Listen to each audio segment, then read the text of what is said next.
이사야 58장 8절에서부터 12절입니다. 이사야 58장 8절에서부터 12절 말씀까지 우리 한 절씩 교독하겠습니다.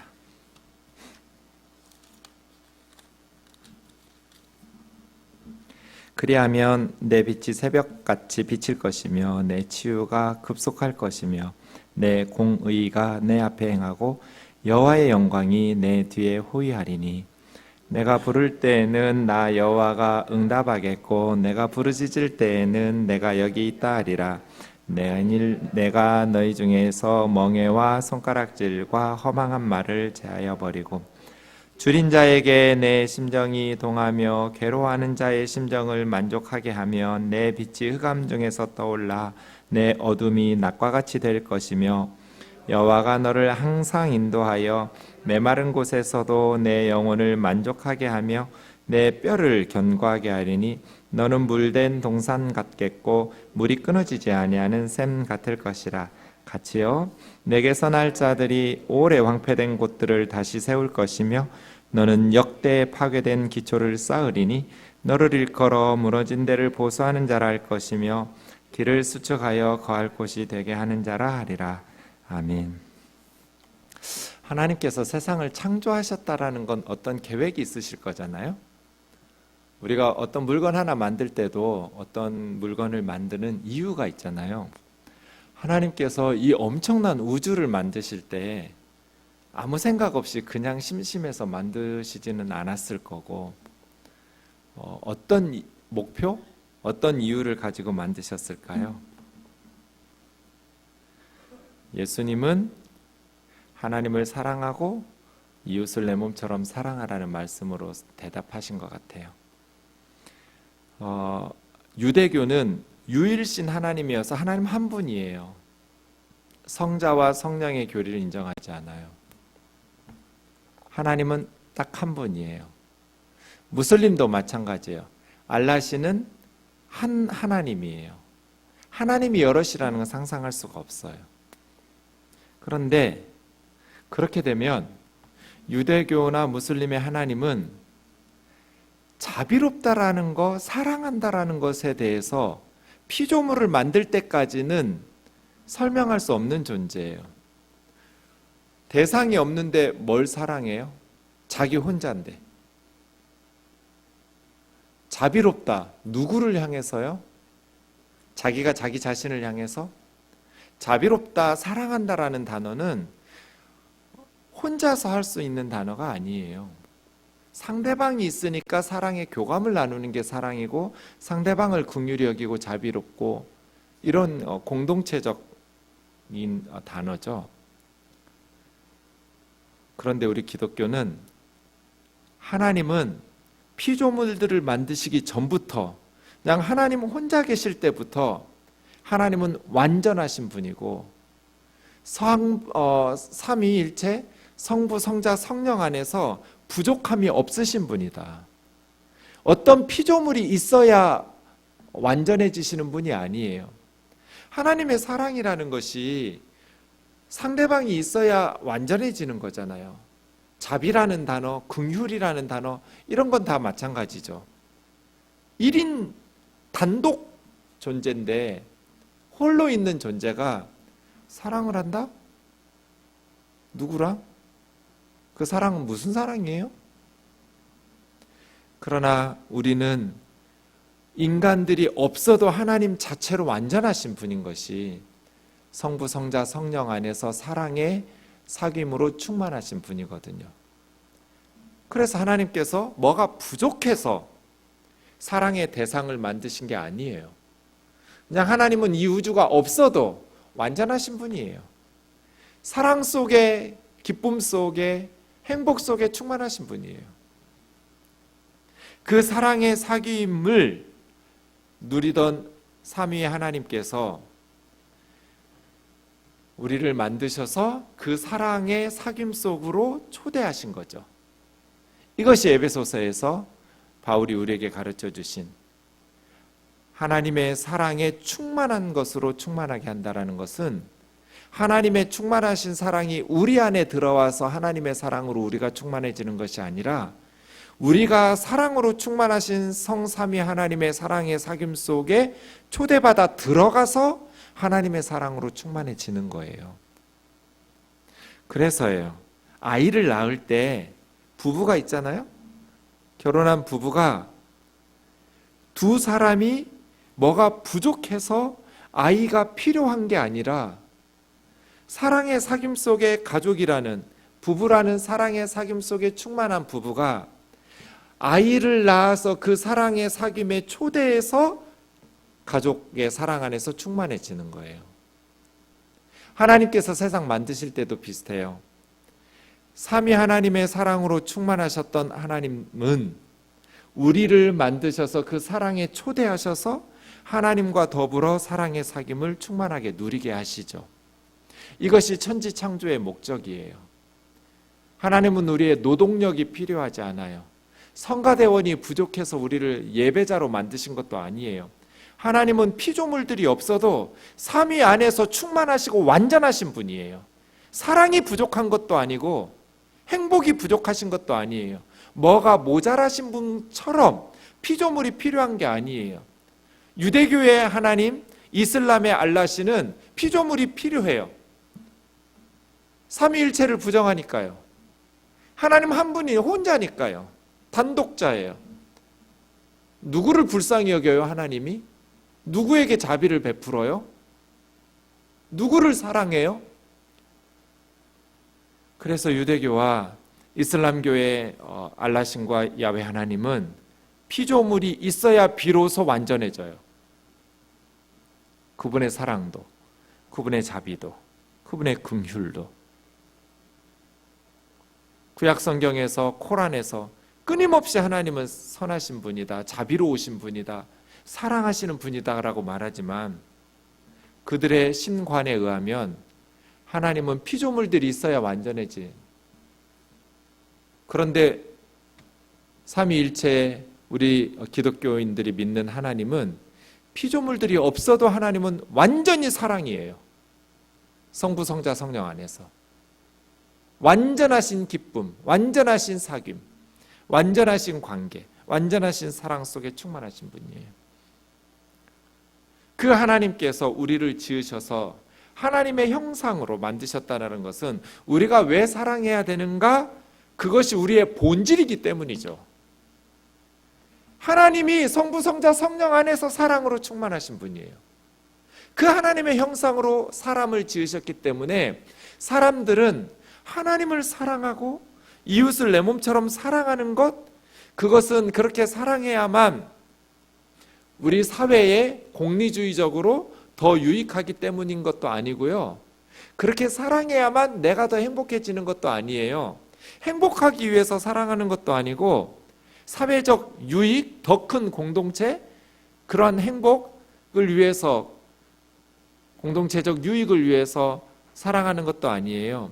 성경에 의하면 우리가 사랑하는 것은 우리의 본질하고 관련되어 있어요. 하나님이 사랑이시기 때문에 하나님의 형상으로 지음받은 우리들은 본질적으로 사랑하면서 살아가도록 지음받은 존재죠. 그래서 왜 사랑해야 되는가? 그게 우리의 본질이에요. 하나님을 닮은 하나님의 형상으로 지음받은 우리가 하나님을 사랑하고 이웃을 서로 사랑하는 그러한 삶을 하나님께서 기대하셨어요. 그런데 그 사랑이 깨졌어요. 선악과를 따먹으면서. 그건 뭐예요? 하나님을 하나님의 자리에서 끌어내린 거예요. 하나님을 사랑한다면 하나님을 순종하는 것으로 나타나겠죠? 하나님을 사랑한다고 말하는데 하나님이 기뻐하시는 삶을 살지 않고 하나님께서 고통스러워하고 아파하고 괴로워하고 슬퍼하는 일들을 하면서 살면서 나 하나님 사랑해, 하나님 사랑해, 이거 말이 안 되잖아요. 하나님을 사랑한다면 하나님을 기쁘시게 하는 삶, 순종의 삶으로 살아가겠죠. 그런데 선악과를 따먹었다는 것, 불순종했다는 것은 하나님을 하나님 자리에서 끌어내리고 내가 그 자리에 앉겠다는 거잖아요. 그래서 하나님 사랑의 반대가 우상 숭배이고 영적 타락이죠. 하나님을 하나님의 자리에서 끌어내리는 것. 하나님을 하나님의 자리에서 끌어내리니까 세상에 무슨 일이 일어났어요? 하나님 사랑이 깨지니까 이웃을 내 몸처럼 사랑하는 것도 깨졌죠. 형이 동생을 쳐 죽였어요. 가인과 아벨이죠. 하나님께서 너무나 괴로워하실 만큼 아파하셨는데 홍수로 심판하실 만큼 괴로워하시면서도, 왜냐하면 더 이상 이런 세상은 존재하면 존재할수록 다수의 백성들이 고통을 받는 억울한 피눈물을 쏟아내는 세상, 하나님께서 홍수로 심판하셨어요. 그랬는데도 사람들의 악함이 개선되지 않고 바벨탑 쌓았어요. 하늘 꼭대기까지 닿는 하나님을 대적하는, 하나님의 이름이 아니라 자기들의 이름을 드높이고, 하나님이 약속하신 무지개 언약, 하나님의 약속의 말씀이 아니라 자신들의 힘으로 홍수가 나도 이제 하늘 꼭대기까지 닿는 탑을 쌓아서 안전을 확보하려는 인간들의 타락으로 나타났어요. 그때 하나님께서 아브라함을 부르셔서 너를 통해서 모든 민족에게 복을 주시겠다고 새로운 계획을 말씀하셨어요.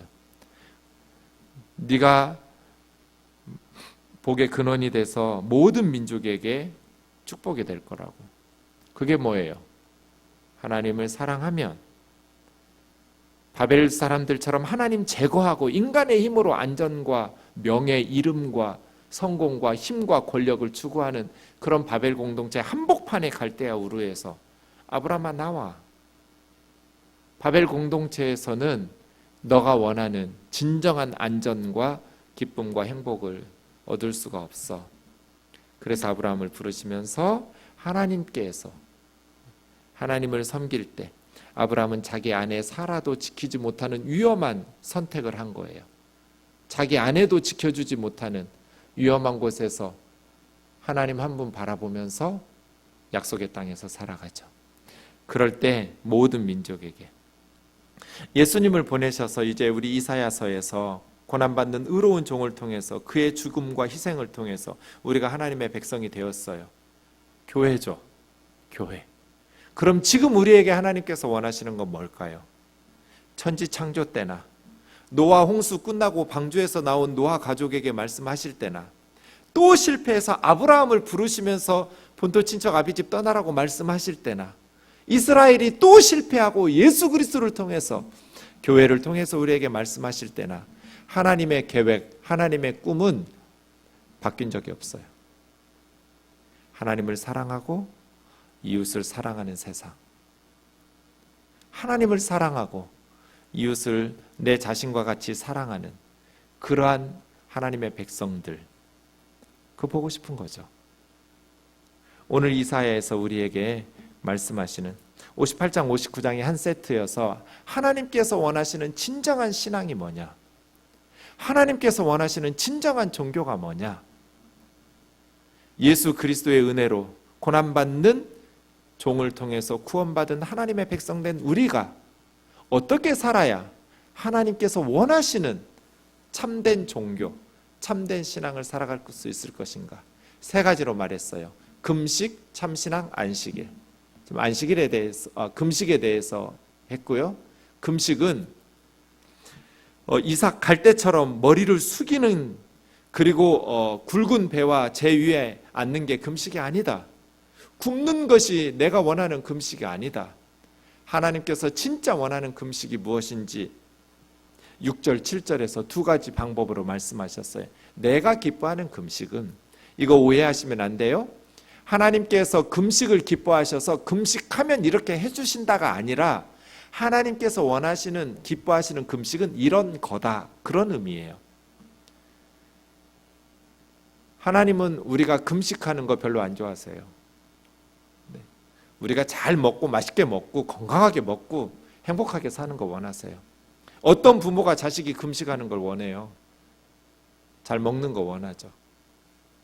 그런데 하나님께서 금식을 기뻐하니까 금식 열심히 많이 하자, 그렇게 막 금식을 추구하고 고난을 부추기고 그렇지 않아요.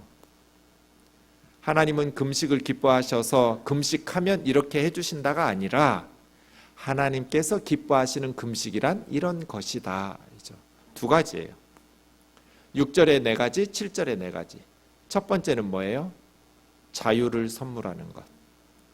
흉악의 결박을 풀어주며, 흉악이라고 번역된 건 부정한, 사악한, 부정한 결박. 그러니까 부당하게 결박, 감옥에 갇히거나 억압을 당하고 있는, 잘못된 재판으로 인해서 부당한 옥살이를 하고 있는 사람들이 얼마나 분하고 억울하겠어요.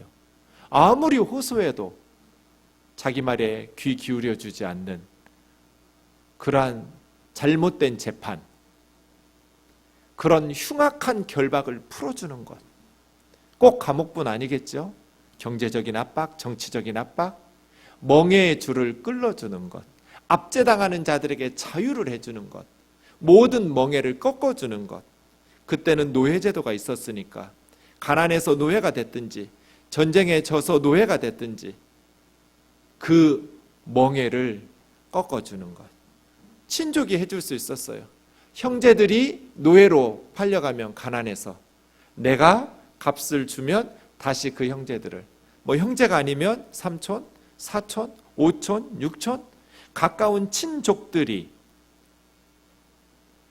내가 원하는 금식 갈 때처럼 고개 숙이면서 수척한 얼굴로 금식 배를 줄인 배를 움켜쥐고 하나님 앞에 부르짖는 거 아니다. 나를 진정으로 기쁘게 하는 그런 기도를 하고 예배를 하려면 압제당하고 있는 사람들의 신음소리를 들어라. 멍에에 매여서 짐승처럼 살아가고 있는 사람들의 멍에의 줄을 끊어라. 모든 멍에를 꺾는 것 아니냐. 기도했으면, 예배하고 금식했으면 그런 압제당하는 사람들의 신음소리가 들려야지 않냐는 거예요. 자유를 선물하는 것, 고통받고 억압받는 사람들의 그 고통을 풀어주는 것. 7절이요? 4가지가 나와요. 굶주린 자에게 양식을 나누어 주는 것. 이것이 내가 기뻐하는 금식이다. 집이 없어서 떠돌아다니는 사람들에게 너희 집에 들여서 대접해 주는 것. 헐벗은 자들을 보면 옷을 따뜻하게 입혀주는 것. 너의 고륙 친척들, 여기서 고륙은 어려움을 당한 친척들이겠죠. 빚을 갚지 못해서 노예로 팔렸다거나 무거운 빚 때문에 압제당하고 굶주리고 헐벗고 집 없이 떠돌아다니는 고륙 친척이겠죠. 그런 친척들을 피하지 않는 것, 외면하지 않는 것, 그 친척들을 보면 스스로 숨지 않는 것이 아니냐. 이것이 진정한 금식이라는 거예요. 이것이 진정한 예배라는 거예요. 그런데 이스라엘 백성들은 하나님 앞에 예배는 엄청 거룩하게 경건하게 잘 드렸는데 백성들의 멍에의 줄을 끌어주지 않았어요. 압제당하는 자들을 자유케 하지를 않았어요. 흉악의 결박을 풀어주지 않았어요. 굶주린 자들에게 양식을 나눠주지 않았어요. 헐벗는 사람들에게 옷을 주지 않았어요. 고통당하고 있는 친척들을 보면 모른 척 외면했어요. 스스로 숨었어요.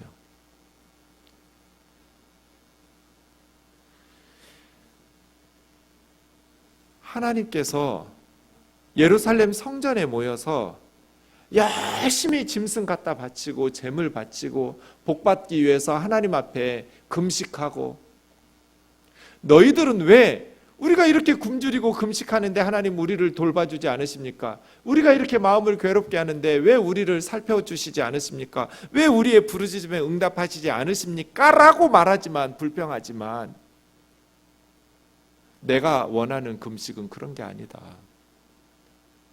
너희는 왜 금식하는데 우리를 살펴보지 않으시냐고, 왜 부르짖고 기도하는데 하나님께서 왜 우리의 간구에 응답하지 않으시느냐고 불평하고 있지만 내가 원하는 금식은 이런 게 아니다. 내가 원하는 금식은 억압받는 사람들에게 자유를 선언해주고 선물해 주는 것이며, 굶주리고 헐벗고 고통받는 가난한 사람들을 외면하지 않는 것이다 라고 말하는 거죠. 2주 전에 우리 교우들 중에 작년 여름 정말 더웠잖아요. 저는 여름이 좋고 겨울이 싫은 사람이거든요. 추우면 좀 힘든 사람이고 체질상 더운 건 좋은 사람이에요. 근데 작년 여름은 정말 힘들더라고요. 너무 더워서. 그 생각이 났어요. 그래서 운영위원회하고 우리 장로님들 의논하면서 교우들 중에, 노인들 중에 젊은 사람들이야 그래도 밖으로라도 나가든지 어떻게 수완이 있겠지만, 우선 급한 대로 어르신들 중에 에어컨이 없는 분들 신청하라고 그래요. 저는 우리 교회에 에어컨 없는 어르신들이 그렇게 많은 줄 몰랐어요. 제가 진짜 깜짝 놀랐어요. 50만 원이면 다는데 그 작은 에어컨이 없어서 이 무더운 여름에 정말 돌아가시겠더라고요. 노인들은 면역력도 약하시고 기력이 못 드시고 못 주무시고 너무 힘들어 하시는, 제가 엄청 하나님 앞에 회개했어요. 이놈아, 너는 목회한다면서 뭐 한 거냐 지금까지. 니네 교회 할머니 할아버지들도 돌보지 못하고 네가 무슨 선교를 하고 무슨 하나님의 일을 할 자격이 있느냐고. 하나님 앞에서 너무 부끄러웠어요. 세상에 우리 권사님 집사님들이 이 무더운 여름에 집에 벽걸이 에어컨 하나가 없었구나. 그래서 지원하신 어르신들 에어컨 다 해주라고,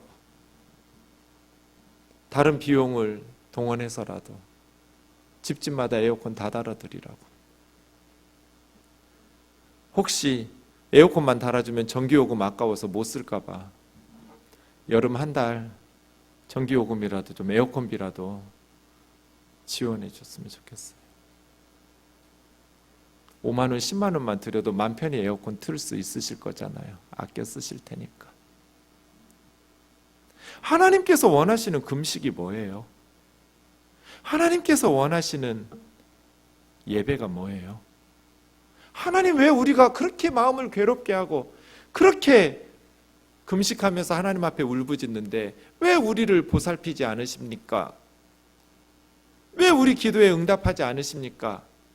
우리는 불평하지만 하나님께서는 머리를 갈대처럼 숙인다고 금식이냐? 굵은 배와 재를 깔고 앉아서 굽는다고 금식이냐? 내가 기뻐 연락할 수 있겠느냐? 내가 기뻐하는 금식은 사회적 약자들을 돌보는 것이다. 금식했으면, 예배했으면 그렇게 노예처럼 짐승처럼 살고 있는 사람들의 멍에의 줄을 끌어줄 생각을 해야 하지 않냐? 이게 하나님 말씀이에요. 그렇게 금식했으면 굶주리는 사람들을 돌아봐야 하지 않냐? 헐벗은 사람들을 돌아봐야 하지 않냐? 탄식하고 고통하고 있는 백성들을 보살펴야 하지 않냐? 하나님께서 우리에게 요구하시는 참된 종교, 참된 신앙, 이런 거죠. 지난 주일 운영위원회에서 이런 회의를 했어요. 청년들의 부채가 지금 좀 심각해요. 잘 보이실지 모르겠지만 점점 그래프가 올라가고 있어요. 대학생들의 대부업체에서 대출하는 현황이 점점 높아지고 있고요. 학자금 융자 받았는데 그것을 갚지 못해서 연체되는 현황 그래프도 점점 높아지고 있어요. 요즘 청년들이 힘들어요. 문제는 취직이 안 돼요. 청년 실업이 문제예요. 그래서 청년 실업률은 점점 높아지고 있어요. 그래서 융자 받은 대출을 갚지를 못해요. 대출은 받았어요. 그런데 취직이 안 돼요. 취업난이 있어요. 그러니까 청년들이 소득이 없어요. 저소득자들은 신용이 낮으니까 금리가 높아요. 그래서 청년들의 채무가 악순환돼요. 그래서 많은 젊은이들이 지금 신용불량자예요. 너무나 무거운 삶의 짐에 짓눌리고 있어요, 청년들이. 부모가 도와주지 않으면 고스란히 몇 천만 원 학자금 대출받은 것은 빚이 되어서 사회생활을 시작하는데 취업이 안 되다 보니까 방법이 없어요. 이게 제가 운영위원회 때 보고한 내용이에요. 그래서 청년들을 위한 희년은행을 좀 만들자. 우리 교회 안에서. 담보 없이, 이자 없이, 보증 없이 빌려주자. 물론 갚지 못할 청년들에게는 구제국에서 그냥 주는 구제하지만 제가 우리 청년들에게 그렇게 가르치거든요. 구제받는 건 좋은 게 아니다. 어쩔 수 없을 경우 당장에 너희들에게 대출을 해주면 100만 원 받아서 인터넷 강의 들어서 공부 열심히 하고 그렇게 취직해서 한 달에 5만 원, 10만 원씩 갚으면 그 다음에 다음 청년들이 또 도움을 받고 그런 식의 이자 없이 교회에서 청년들에게, 청년들은 시간 있고 젊음 있고 건강은 있는데 청년 때 단기 선교 갔다 오는 애들하고 그냥 한국에서 신앙생활만 하는 아이들은 세상을 바라보는 시각이 달라요. 부자 나라도 가봐야 되고 가난한 나라도 젊을 때 가봐야 우리가 경험을 많이 해야 청년들이 자기 인생을 설계하고 생각하는 시야가 트이고 넓어지고 하나님이 일하시는 것들을 볼 수 있잖아요. 교회에서 우선 단기 선교 다녀오도록 빌려주고 갔다 와서 조금씩 갚으면 되잖아요. 형편될 때 알바하는 만큼 한 달에 5만 원이든 10만 원이든 이자 걱정 없이 청년들을 위해서 교회가 말로만 청년들이 미래라고, 너희들이 우리 교회의 미래라고 말하지 말고 청년들이 미래를 열어갈 수 있도록 지금 사회가 꽉 막아놨으면, 지금 청년들의 앞길이 캄캄하게 절벽처럼 막혀 있으면 교회에서라도 숨통을 트이면서 뚫어줄 생각을 해야죠. 그것이 하나님께서 기뻐하시는 금식 아닐까요?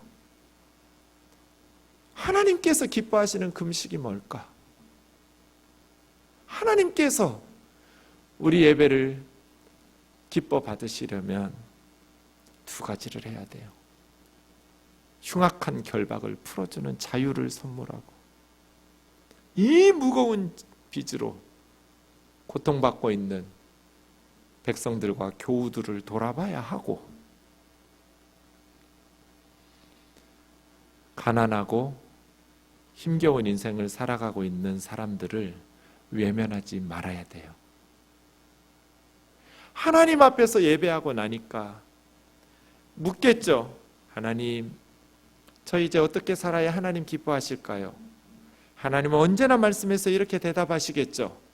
너희 중 지극히 작고 가난한 자에게 한 것이 나에게 한 거라고 예수님 말씀하신 것처럼, 그럼 우리 주위에 흉악한 결박에 묶여서 종의 멍에를 메고 신음하고 있는 사람들이 보여야죠.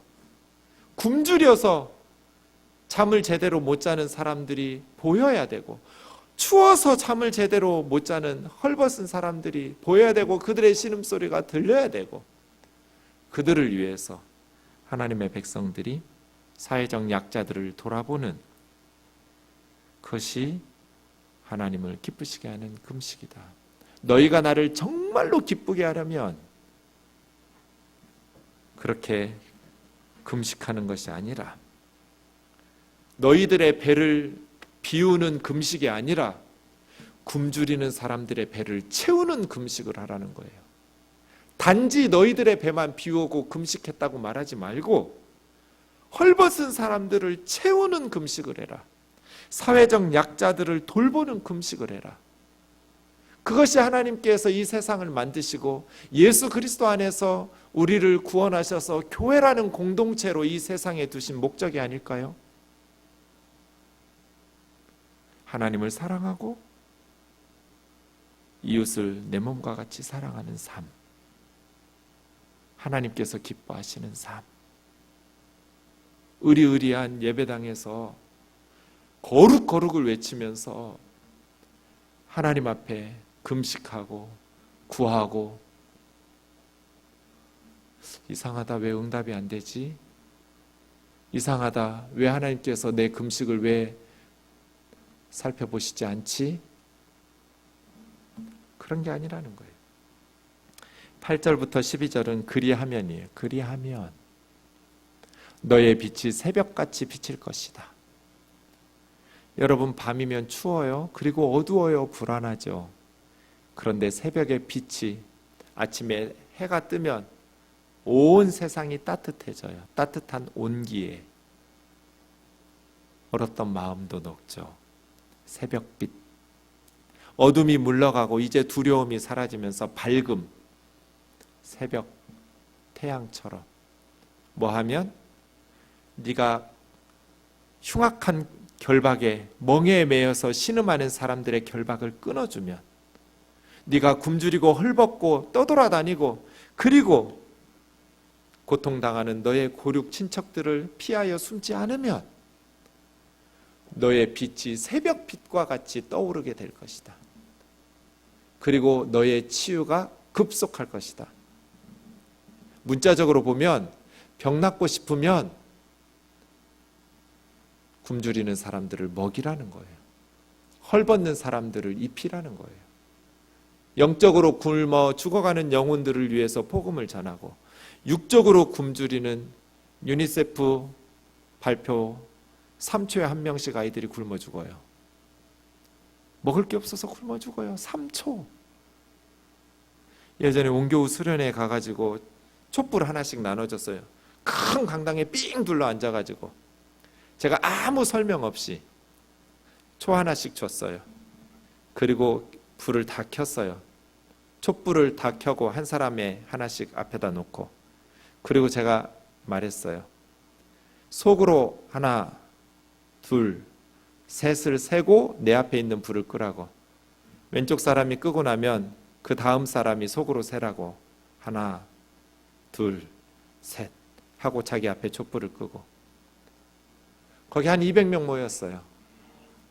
200여 명이 촛불을 끄는데, 목사님 왜 이렇게 이상한 일을 수련회 와가지고 시키나 하셨을 거예요. 다 불이 꺼지고 나서 제가 그 일을 설명해 줬어요. 여러분, 방금 우리가 촛불을 하나 끌 때마다 이 땅의 아이들이 한 명씩 굶어서 죽었습니다. 유니세프에서 3초에 평균 한 명씩 굶어 죽는다고 발표했습니다. 성도들이 울기 시작했어요. 200개의 촛불이 꺼지는데 순식간에 꺼져버렸어요. 너무나 빨랐어요. 저도 놀랐어요. 200명이 죽는데 불과 몇 분.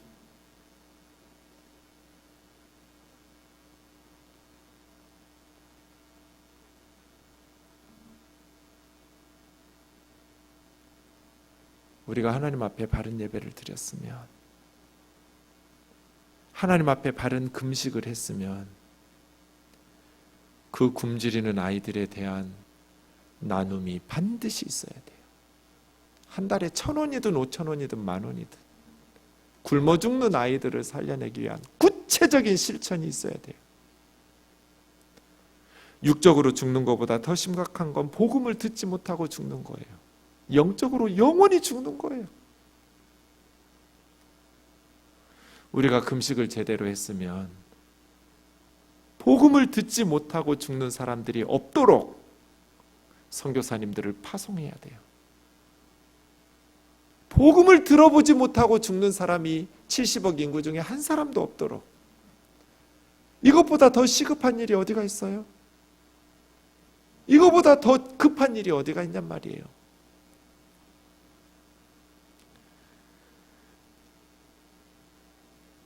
하나님께서 원하시고 기뻐하시는 건 그런 거죠.